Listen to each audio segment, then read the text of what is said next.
অনেক দিন আগের কথা। একটা গ্রামে থাকতেন আব্দুল চাচা।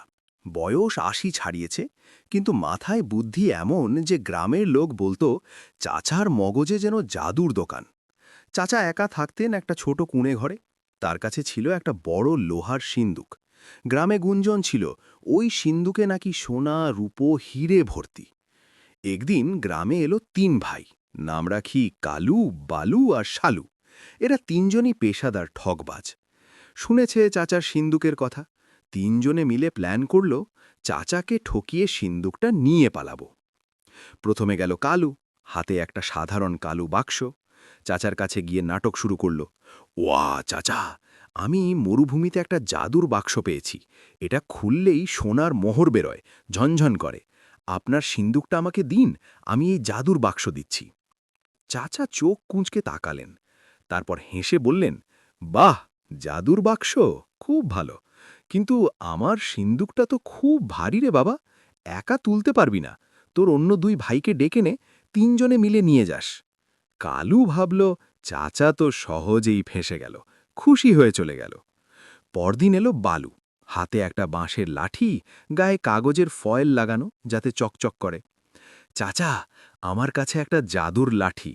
এটা দিয়ে একবার ঘোরালেই শত্রু পালায়, চোরও ভয়ে কাঁপে।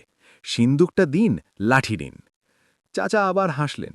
ওরে বাবা, লাঠি তো দারুণ, কিন্তু সিন্দুক ভারী, একা পারবি না। তোর ভাইদের ডাক, ৩জনে মিলে নিয়ে যা। বালুও খুশি মনে চলে গেল। তারপর দিন এলো শালু, সবচেয়ে চালাক ভাই। হাতে একটা সাধারণ লোহার আংটি। চাচা, এটা অদৃশ্য করার আংটি, পড়লেই কেউ দেখতে পাবে না, চোর ডাকাত সব পালাবে। সিন্দুক দিন, আংটি নিন।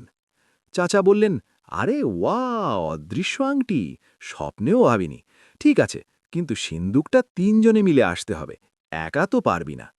শালুও ভাবল চাচা তো পুরো ফেঁসে গেছে, চলে গেল।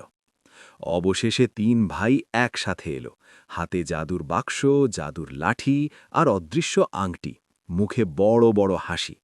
চাচা দরজা খুলে দেখেই হেসে ফেললেন। আরে আরে, ৩ জাদুকর একসাথে, বেশ বেশ, এসো এসো। তারপর গম্ভীর হয়ে বললেন, তোমরা ৩জনই আমাকে ঠকাতে এসেছো, তাই না? ঠিক আছে, তোমাদের জাদু দেখাই। প্রথমে জাদুর বাক্স খোলো তো। কালু বাক্স খুলল, ভিতরে শুধু একটা পুরনো ইঁদুরের বাসা আর কয়েকটা মাকড়সার দৌলা পালালো। সবাই চমকে উঠল। চাচা হাসতে হাসতে বললেন, লাঠিটা ঘোরাও তো। বালু লাঠি ঘোরালো, কাগজের ফয়েল উড়ে গিয়ে লাঠিটা শালারন বাঁশ হয়ে গেল। আংটি পরো তো।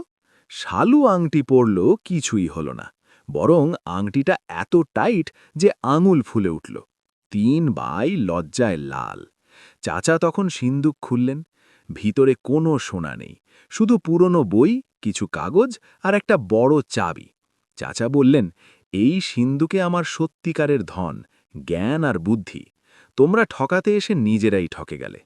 এখন থেকে সৎভাবে কাজ করো। আর হ্যাঁ, তোমাদের এই জাদুর জিনিসগুলো আমি রেখে দিচ্ছি, যাতে আর কাউকে ঠকাতে না পারো। ৩ ঠগবাজ ভাই লজ্জায় মাথা নিচু করে চলে গেল। আর গ্রামের লোকেরা চাচার বুদ্ধির গল্প বলতে বলতে হাসতে গড়াগড়ি খেল। মোরাল, ঠগবাজি করতে গিয়ে নিজেই ঠকে যাওয়া যায়, আর বুদ্ধি দিয়ে সবাইকে হারানো যায়, সেটাও হাসি ঠাট্টায়।